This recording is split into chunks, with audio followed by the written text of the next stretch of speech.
그러므로 생각하라. 너희는 그때 육체로는 이방인이요 손으로 육체에 행한 할례를 받은 무리라 칭하는 자들로부터 할례를 받지 않은 무리라 칭함을 받는 자들이라. 그때 너희는 그리스도 밖에 있었고 이스라엘 나라 밖의 사람이라. 약속의 언약들에 대하여는 외인이요 세상에서 소망이 없고 하나님도 없는 자이더니 이제는 전에 멀리 있던 너희가 그리스도 예수 안에서 그리스도의 피로 가까워졌느니라. 그는 우리의 화평이신지라. 둘로 하나를 만드사 원수된 것 곧 중간에 막힌 담을 자기 육체로 허시고 법조문으로 된 계명의 율법을 폐하셨으니 이는 이 둘로 자기 안에서 한 새 사람을 지어 화평하게 하시고 또 십자가로 이 둘을 한 몸으로 하나님과 화목하게 하려 하심이라. 원수된 것을 십자가로 소멸하시고 또 오셔서 먼 데 있는 너희에게 평안을 전하시고 가까운 데 있는 자들에게 평안을 전하셨으니 이는 그로 말미암아 우리 둘이 한 성령 안에서 아버지께 나아감을 얻게 하려 하심이라. 그러므로 이제부터 너희는 외인도 아니요 나그네도 아니요 오직 성도들과 동일한 시민이요 하나님의 권속이라. 너희는 사도들과 선지자들의 터 위에 세우심을 입은 자라.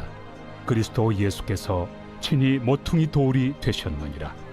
그의 안에서 건물마다 서로 연결하여 주 안에서 성전이 되어가고 너희도 성령 안에서 하나님이 거하실 초소가 되기 위하여 그리스도 예수 안에서 함께 지어져 가느니라.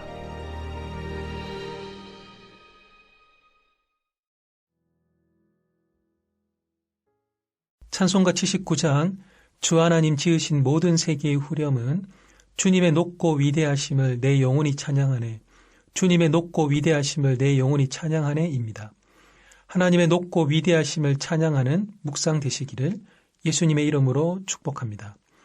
어제 본문은 제의 지배 아래 있었던 과거의 삶을 통해 현재의 신분과 상태에 대해서 설명했다면 오늘 본문은 유대인과 이방인의 차이라는 관점에서 현재의 신분과 상태를 설명합니다.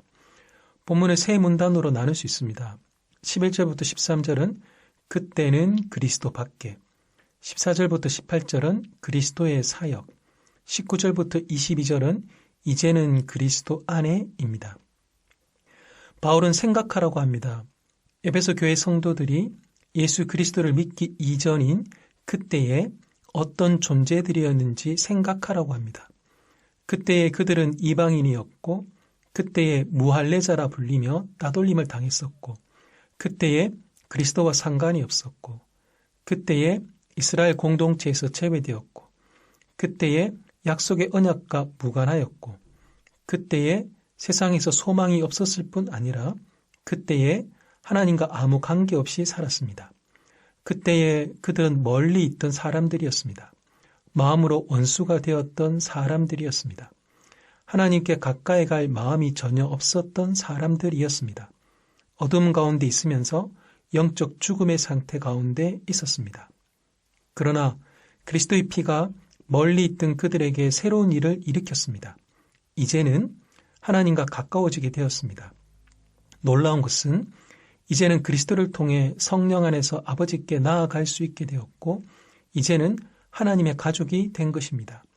가장 놀라운 일은 하나님과 아무 상관없던 자들이 이제는 하나님께서 성령으로 거하시는 처소가 된 것입니다. 이 모든 놀라운 일은 예수 그리스도로 인해 일어났습니다. 예수님은 유대인과 이방인으로 갈라져 있던 것을 하나로 만드셨습니다. 예수님은 자신의 몸으로 유대인과 이방인 사이에 막혀있던 담을 허무셨습니다. 이방인이 유대인이 되는 것이 아니라 이 둘을 자기 안에서 한 새 사람으로 만드셨습니다. 예수님은 십자가로 분열과 대립을 끝내고 유대인도 이방인도 하나님과 화목하게 하셨습니다. 또한 예수님으로 인해 유대인도 이방인도 하나님께 나아갈 수 있게 되었습니다. 예수님으로 인해 모든 것이 달라졌습니다. 그리스도 밖에 있던 그때와 그리스도 안에 있는 이제는 하늘과 땅 차이입니다.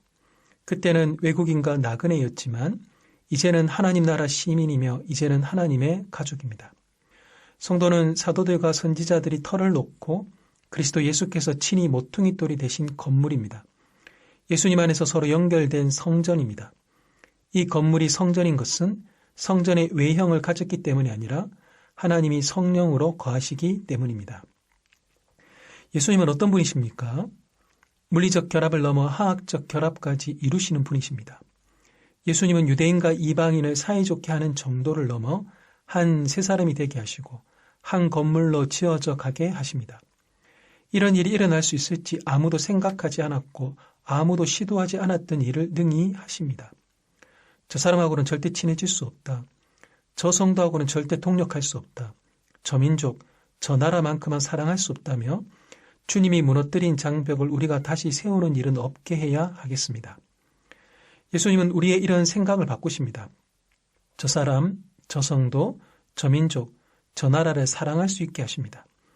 물리적 연합도 의미 있고 소중합니다. 거기서 한 걸음 더 나아가 온전한 연합이 이루어지길 소망하고 시도하시는 하루 되기를 바랍니다. 우리에게 주시는 교훈은 무엇입니까? 바울은 생각하라고 명령합니다. 그때는 어떤 존재였는지, 그리고 지금은 어떤 존재인지, 이런 변화가 어떻게 누구를 통해 일어났는지를 생각하라고 합니다. 생각하면 찬양할 수밖에 없습니다. 우리에게 일어난 이런 놀라운 변화에 대해서 감사하며 찬양합시다. 또한 내 옆에 있는 성도에게 일어난 변화에 대해서도 감사하며 찬양합시다. 우리에게 놀라운 은혜와 사랑을 부어주신 것을 감사하며 우리를 하나님의 가족으로 부르신 선하신 뜻을 함께 이루어가는 하루가 되도록 합시다. 기도하겠습니다. 하나님, 그때의 소망도 없고 하나님도 없었던 우리가 이제는 하나님 나라의 시민이며 하나님의 가족이며 하나님이 거하시는 성전이 되게 하시니 감사합니다. 예수 그리스도 희생으로 인해 일어나리라 기대할 수 없었던 일들이 일어났습니다. 감사합니다. 함께 사랑하며 동력할 사람들을 주셔서 감사합니다. 우리에게 주신 모든 은혜에 감사하며 우리를 향한 하나님의 선하신 뜻을 함께 이루어가게 하옵소서. 예수님의 이름으로 기도합니다. 아멘. 1. 오심 기도. 하루 5번 마음을 다해 드리는 기도. 나는 죽었습니다. 제가 주인이 아니고 예수님이 저의 주인이십니다. 예수님은 십자가에서 죽으시고 부활하셨습니다. 부활하신 예수님을 가슴으로 만나서 따라가며 간증합니다. 사랑하는 가족과 함께 영광스러운 승리를 노래합니다.